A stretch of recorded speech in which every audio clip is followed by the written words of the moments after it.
welcome to today's session. Today we are going to start with GST's journal entry treatment. So prior to that, let us understand what is intrastate GST and what is interstate GST. Now what is intra, as the word suggests, the transaction is happening within the same state between two different cities. For example, if we are purchasing or selling the commodity from Dehradun to Haldwani, the city is different but the state is same, that is Uttarakhand. So in that condition, we will be imposing CGST and SGST. The GST will be divided into two parts. One part will go to the central government treasury and one part will go to the state government treasury. So these two parts divisions will be made of the entire GST. If we talk about interstate sales, it means the sales between two states. In that condition, we are not going to go with two divisions. We have only one part, that is IGST, Integrated Goods Services Tax Act. In that condition, only IGST is supposed to be imposed. Okay, now moving on to the purchase and sale. What is input and what is output GST? Whenever we are purchasing the commodity, we have to pay. We have to make payment to the seller. And the seller will have to collect that GST and again pay it to the government. As you can see from here, we are taking one example that I am going to explain you a little. Then in case if you are selling the commodity, we are collecting the GST from the customer and again we are putting it into the treasury of the government. See with the help of this example how it happened. For example, Ram purchased goods for rupees 1 lakh from Rohit and GST applicable is 18%. A person Ram, who is a purchaser, he purchased goods worth rupees 1 lakh from a seller known as Rohit. Now the GST is at 18%. GST I am talking about. We are going to divide it into two parts as well. That will be CGST and SGST. I have not mentioned whichever condition it is, interstate or interstate. If I mention it, it is an intrastate transaction. In the same state between two different cities, the transaction is happening. Okay, if we assume it, then let us look at this diagram. From the customer, we are going to collect 1 lakh plus 18% of 1 lakh, that is 18,000. Now the seller will collect 1 lakh 18,000 from the customer. For his original sale it will be 1 lakh and for GST he has collected 18,000. Now in case of the government, if we make it an intra, then we divide it into CGST. Half of 18,000 is 9,000 and again we will divide it into CGST or SGST. Half will go to the SGST or CGST, that is 9,000 and 9,000. So this is how the transaction goes. For the customer, it is an input because he is the ultimate payer of the tax. For the seller, it is an output because he is collecting and nothing is going from his own pocket. He is going to give that collection to the government. Now government is also further subdividing it. One part will go to the state treasury and one part will go to the central treasury. This is how the transaction happens.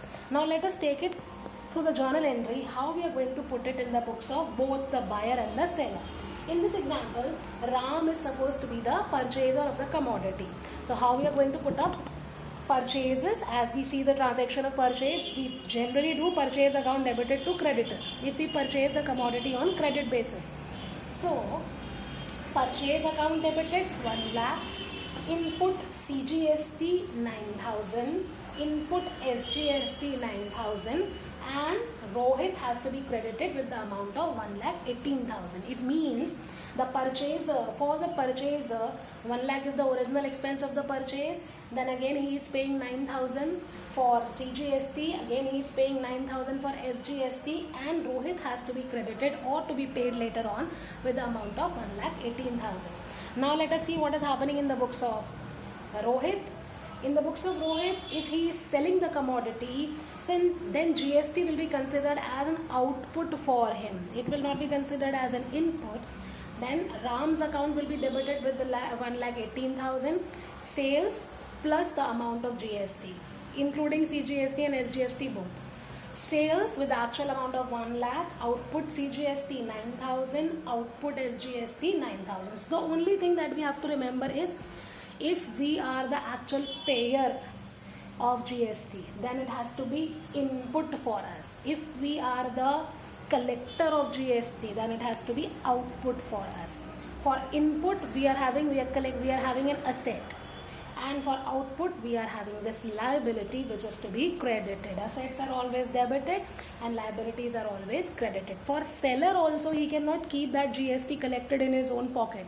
He has to bear the responsibility that he has to pay it in the government treasury.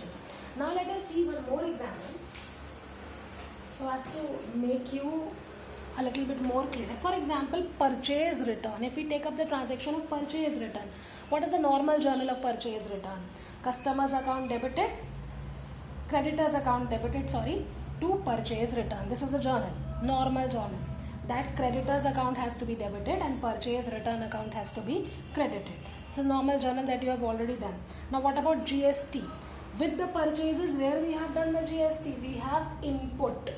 Then naturally with the purchase return also we will credit the input GST.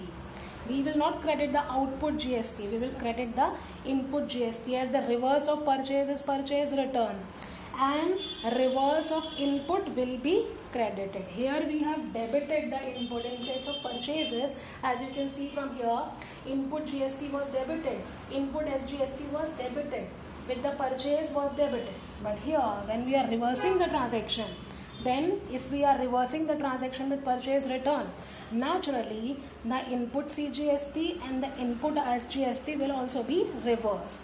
This will be happening in any condition, that whenever we are reversing the condition, we will move with the reversal on the opposite sides.